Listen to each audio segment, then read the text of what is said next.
اللہ کا شکر ادا کیا کریں کہ ہم سنی ہیں، ہم اہل سنت و جماعت حنفی بریلوی ہیں، اور اپنے عقیدے پہ ناز کیا کریں۔ میں نے یہ کیوں کہا کہ ہمارا یہ عقیدہ ہے کہ ہم یہاں سے پڑھیں، میرے آقا مدینے سنیں، کیونکہ چند بد مذہب لوگ، بد عقیدہ لوگ، ان کا یہ عقیدہ ہے، وہ کہتے ہیں نہیں جی مدینہ شریف چلے جائیں نا، مواجہ شریف کے سامنے ہوں، اللہ کرے ہم سب کو وہ منظر دیکھنا نصیب فرمائے، مواجہ شریف کے سامنے ہوں، وہاں اگر درود و سلام پڑھیں، الصلاۃ والسلام علیک یا رسول اللہ، الصلاۃ والسلام علیک یا حبیب اللہ، یہ پڑھیں تو وہاں سن لیتے ہیں۔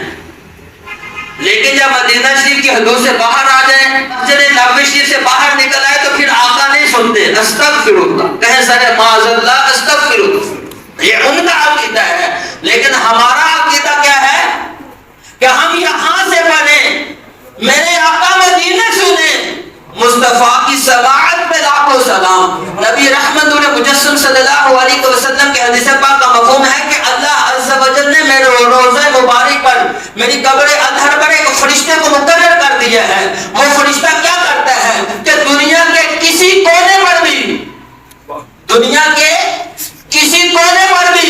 نبی پاک علیہ السلام کا امتی درود پاک پڑھے۔ اس فرشتے کا کیا کام ہے؟ وہ فرشتہ بارگاہ رسالت میں حاضری دیتا ہے، عرض کرتا ہے یا رسول اللہ صلی اللہ علیہ وسلم، آپ پر فلاں بن فلاں نے، آپ پر فلاں بن فلاں نے،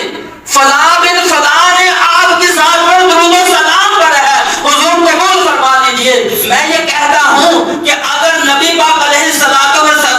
کی چوکھٹ پر، در دولت پر وہ کھڑا رہنے والا فرشتہ جس کی صرف یہی ڈیوٹی ہے کہ دنیا کے کسی کونے میں کوئی درود پاک پڑھتا ہے، تو نبی پاک علیہ السلام کی بارگاہ رسالت میں وہ پیش کر دیا جاتا ہے کہ حضور فلاں بن فلاں نے آپ کی ذات پر درود پڑھا ہے، قبول فرما لیجئے۔ میں کہتا ہوں ایک چوکیدار کی اتنی طاقت ہے، فرشتوں کو اللہ نے کتنی طاقت عطا فرمائی ہے،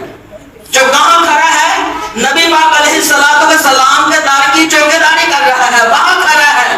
قبر اطہر کے پاس کھڑا ہے، اور اللہ پاک نے اس کو اتنی طاقت بخشی کہ دنیا میں اگر کروڑوں لوگ، کروڑوں مسلمان ایک وقت میں درود و سلام پڑھتے ہیں تو نبی پاک علیہ السلام کی بارگاہ میں وہ فرشتہ کروڑوں لوگوں کا نام لے کر، صرف نام ہی نہیں بلکہ ان کے والد کا نام بھی لے کر جو ہے مبارکہ رسالت میں پیش کرتا ہے کہ حضور فلاں بن فلاں نے آپ کی ذات اقدس پر درود و سلام پڑھا ہے۔ میں کہتا ہوں اگر فرشتے کو اللہ نے اتنی طاقت دے دی ہے تو وہ فرشتہ جو قبر کے پاس جو ہے وہ کھڑا ہے، تو جو نبی پاک نور مجسم صلی اللہ علیہ وسلم ہے، اللہ پاک نے ان کو کتنی طاقت عطا فرمائی ہے۔ اور پھر نبی پاک نور مجسم صلی اللہ علیہ وسلم فرماتے ہیں، یہ تو فرمایا نا کہ ایک فرشتہ جو ہے وہ کھڑا ہے جو میرے تک درود پہنچاتا ہے۔ پھر نبی پاک علیہ السلام فرماتے ہیں کچھ درود ایسے ہیں، کچھ میرے امتی ایسے ہیں، کچھ میرے محبوب، میرے محب ایسے ہیں، کچھ میرے عاشق، میرے معشوق ایسے ہیں کہ جب وہ درود پڑھتے ہیں تو پھر ان کا درود میں خود سنتا ہوں، پھر ان کا درود میں خود سنتا ہوں۔ تو ہمارا کیا عقیدہ ہے کہ نبی پاک علیہ السلام ظاہری طور پر مدینہ شریف میں گنبد خضرا کے ساتھ جو وہ آرام فرما رہے ہیں، وہ لیکن وہاں رہ کر بھی اگر کوئی درود پڑھے مکے میں، اگر کوئی درود پڑھے ملک شام میں، اگر کوئی درود پڑھے طائف میں، اگر کوئی درود پڑھے امریکہ میں، اگر کوئی درود پڑھے یورپ